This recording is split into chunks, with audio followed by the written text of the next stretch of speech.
You dropped it. Oh, shit. Oh, yeah, Nailed it. it's like bucket list, like check. Jane Orm's so stoked, he's just going to hit it again for the soul. Hey Brock, how's it looking up there? I have an exploded roller tensioner, so I'm not really going anywhere. There was something really special about the photo. It just grabbed me, seeing a skier jumping over a Porsche was just this amazing thing for me. And I don't even think at the time that I realized it was a famous photo.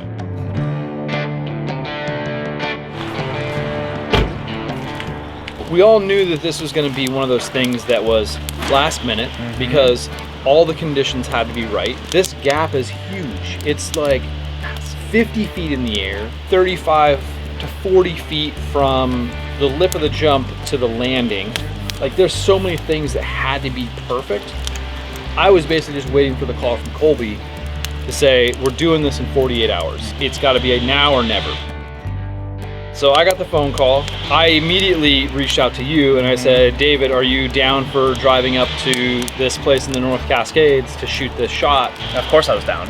I mean, Which why wouldn't I is be? nice. You've been that way with many things that I've done. I think you've learned that a lot of the stuff in my life isn't planned.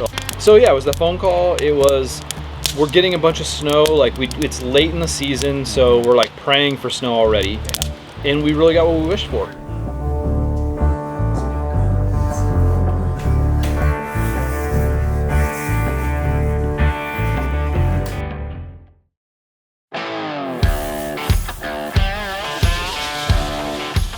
The guys had already started building the approach and the jump, making sure the landing was set the day before we arrived, which mad props to that crew. Real.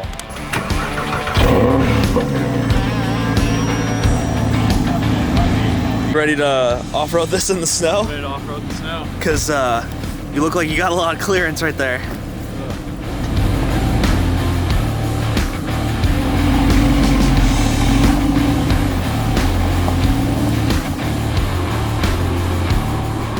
Yeah, you can have another one. So they built out that approach the day before. Yeah. And then we went, and then it snowed again, probably another 5 inches. So we went down and I made the attempt to help them pack down the approach. Yeah. I think they basically just kicked us out. Yeah, Said, pretty just much. go shoot some photos somewhere else because you're screwing things up. They're the pros. They know what they're doing.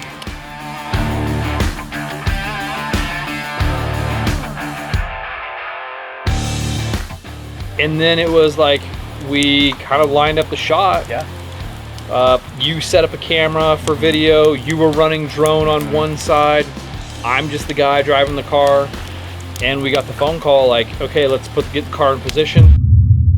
Lined it up and did the countdown. 5, 4, I'm like, here it goes.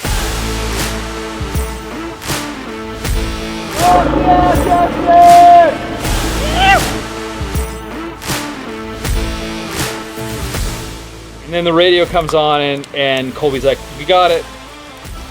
I'm like, that's it? That's it? Like all of this stuff, like 20 years of this being in my mind. And I'm just sitting in the car, looking out my windshield, and then like, spec. It's there. We got it. All right, Well, what you got?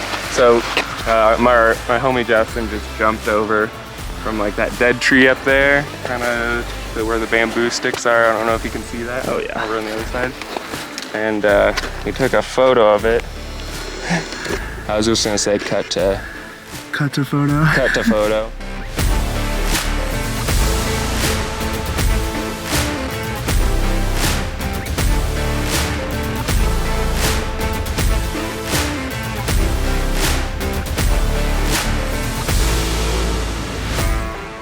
I look at it through the eyepiece and I'm like, oh my God, and I lost it. Like, it was exactly how I had imagined. Actually, it was better than that. We nailed it. It's like bucket list, like check.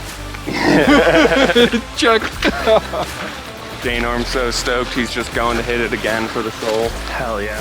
And then I walked back down, we were talking this out, and, Yeah. I had a few other ideas. So I sped up the mountain to the big turnaround, and probably a third of the way there, it was like Christmas tree on my dashboard. Battery light came on, and then I think it was like I noticed my steering got super stiff, and I knew immediately what had happened. Hey Brock, how's it looking up there?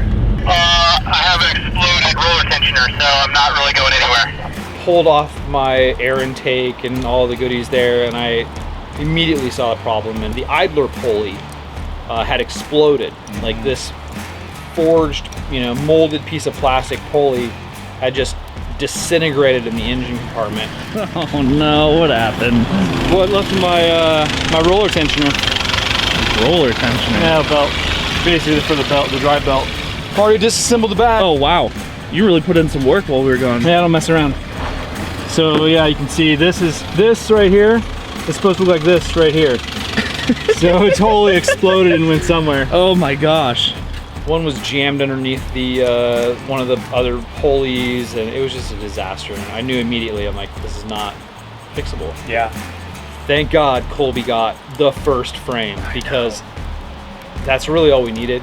Then it was basically call AAA, which I will say is the first time I've ever put the 996 on a flatbed. But yeah, basically then it was sitting on a nice side of the road with some good views and a little bit of snow, watching everybody drive by and go snowboarding and sledding and skiing on the mountain. I was a little bit jealous, but we did have a few conversations with people, because I took the advantage of the time sitting there and the decent weather to open up the tent and air it out, because first time it had been popped all season.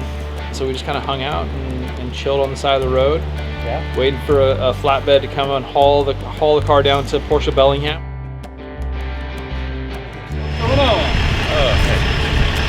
Always such a nice day for this to happen. Yeah. It really shows. It's the first time I've actually ever been stranded by the car. Really? Usually just a tire blow.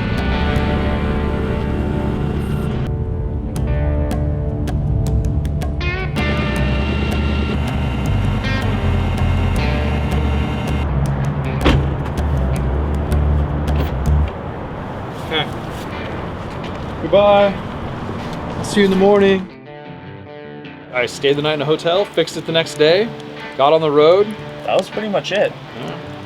I've got a nice relationship with Nokian Tires. I reached out, I don't know, probably a year and a half ago, and I said, hey, I would love to run Haka Politas on the 911. And that kind of led into this thing, and the idea was to go up to the North Cascades, put these tires to the test, get this sick shot, and then it was going to be this great story. Well, my car decided to not do what it usually does, and we lost that idler pulley. But I called him up and I said, hey, I'd like to just finish the story. Like, I wanted to get up on the mountain, get some skiing, get some snowboarding in, do these things like that we had planned on, and finish the story. They hooked it up, and they made sure we were able to get up to Mount Bachelor and make some of those things happen. And we actually had a really great day on the mountain. Blue skies, bluebird days, 9,000, 10,000 foot peaks in the background. Yeah. I mean, big slushy, snowy stuff. Yeah. Come on, I mean, here we are, 600 miles, maybe it's 500 miles, but we run into Colby up off the top of Northwest Express, get a couple runs in with him and some friends that we didn't get in when we were up there. Yeah. It really did. It kind of just checked those boxes. It finished the trip for us. Honestly, it's not going to be the end of my season, but I wouldn't have been disappointed if that was the conclusion of my season. Yeah. And again, made the drive. Like, I mean, I've logged 1,000 miles in the past week, and the car's been amazing. Yeah. Tires are good. Feels good. Smells good. Super dirty. Can't wait to wash it. Love that. Like, all the things that make my road trips the memorable ones, I feel like we've checked off on this entire little project, if you will. Absolutely. Here we are sitting at a campfire at a cabin, having a good chat. Absolutely. Drinking beer. Cheers to that. Cheers to that.